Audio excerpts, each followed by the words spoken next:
آموس 5واں باب۔ اے اسرائیل کے خاندان، اس کلام کو جس سے میں تم پر نوحہ کرتا ہوں سنو۔ اسرائیل کی کنواری گر پڑی، وہ پھر نہ اٹھے گی، وہ اپنی زمین پر پڑی ہے، اس کو اٹھانے والا کوئی نہیں، کیونکہ خداوند خدا یوں فرماتا ہے کہ اسرائیل کے گھرانے کے لیے جس شہر سے 1000 نکلتے تھے اس میں 100 رہ جائیں گے، اور جس سے 100 نکلتے تھے اس میں 10 رہ جائیں گے، کیونکہ خداوند اسرائیل کے گھرانے سے یوں فرماتا ہے کہ تم میرے طالب ہو اور زندہ رہو، لیکن بیتل کے طالب نہ ہو، اور جلجال میں داخل نہ ہو، اور بیر سبا کو نہ جاؤ، کیونکہ جلجال اسیری میں جائے گا اور بیتل ناچیز ہوگا۔ تم خداوند کے طالب ہو اور زندہ رہو۔ ایسا نہ ہو کہ وہ یوسف کے گھرانے میں آگ کی مانند بھڑکے اور اسے کھا جائے، اور بیتل میں اسے بچھانے والا کوئی نہ ہو۔ اے عدالت کو ناگدونہ بنانے والو، صداقت کو خاک میں ملانے والو، وہی ثریا اور جبار ستاروں کا خالق ہے، جو موت کے سائے کو مطلع نور اور روز روشن کو شب تیچور بنا دیتا ہے، اور سمندر کے پانی کو بلاتا اور روئے زمین پر پھیلاتا ہے، جس کا نام خداوند ہے، وہ جو زبردستوں پر ناگہانی ہلاکت لاتا ہے، جس سے قلعوں پر تباہی آتی ہے۔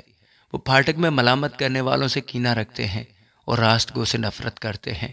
پس چونکہ تم مسکینوں کو پامال کرتے ہو اور ظلم کر کے ان سے گیہوں چھین لیتے ہو، اس لیے جو تراشے ہوئے پتھروں کے مکان تم نے بنائے ان میں نہ بسو گے، اور جو نفیس پاکستان تم نے لگائے ان کی میں نہ پیو گے، کیونکہ میں تمہاری بے شمار خطاؤں اور تمہارے بڑے بڑے گناہوں سے آگاہ ہوں۔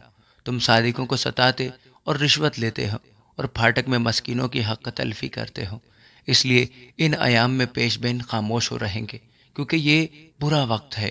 بدی کے نہیں بلکہ نیکی کے طالب ہو تاکہ زندہ رہو، اور خداوند رب الفاظ تمہارے ساتھ رہے گا جیسا کہ تم کہتے ہو۔ بدی سے عداوت اور نیکی سے محبت رکھو، اور پھاٹک میں عدالت کو قائم کرو، شاید خداوند رب الفاظ بنی یوسف کے بقیہ پر رحم کرے۔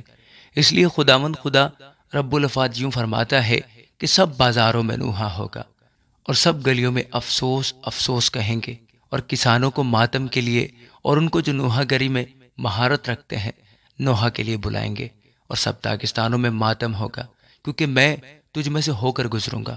خداوند فرماتا ہے، تم پر افسوس جو خداوند کے دن کی آرزو کرتے ہو۔ تم خداوند کے دن کی آرزو کیوں کرتے ہو؟ وہ تو تاریکی کا دن ہے، روشنی کا نہیں۔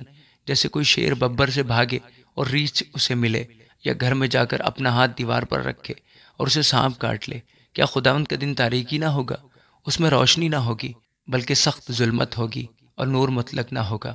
میں تمہاری عیدوں کو مکروہ جانتا اور ان سے نفرت رکھتا ہوں، اور میں تمہاری مقدس محفلوں سے بھی خوش نہ ہوں گا، اور اگرچہ تم میرے حضور سوختنی اور نظر کی قربانیاں گزرانو گے تو بھی میں ان کو قبول نہ کروں گا، اور تمہارے فربا جانوروں کی شکرانہ کی قربانیوں کو خاطر میں نہ لاؤں گا۔ تو اپنے سرود کا شور میرے حضور سے دور کر، کیونکہ میں تیرے رباب کی آواز نہ سنوں گا، لیکن عدالت کو پانی کی مانند اور صداقت کو بڑی نہر کی مانند جاری رکھ۔ اے بنی اسرائیل، کیا تم 40 برس تک بیابان میں میرے حضور ذبیحے اور نظر کی قربانیاں گزرانتے رہے؟ تم تو ملکوم کا خیمہ اور کیون کے بت جو تم نے اپنے لیے بنائے اٹھائے پھرتے تھے۔ بس خداوند جس کا نام رب الافواج ہے فرماتا ہے، میں تم کو دمشق میں بھی آگے اسیری میں بھیجوں گا۔ آمین۔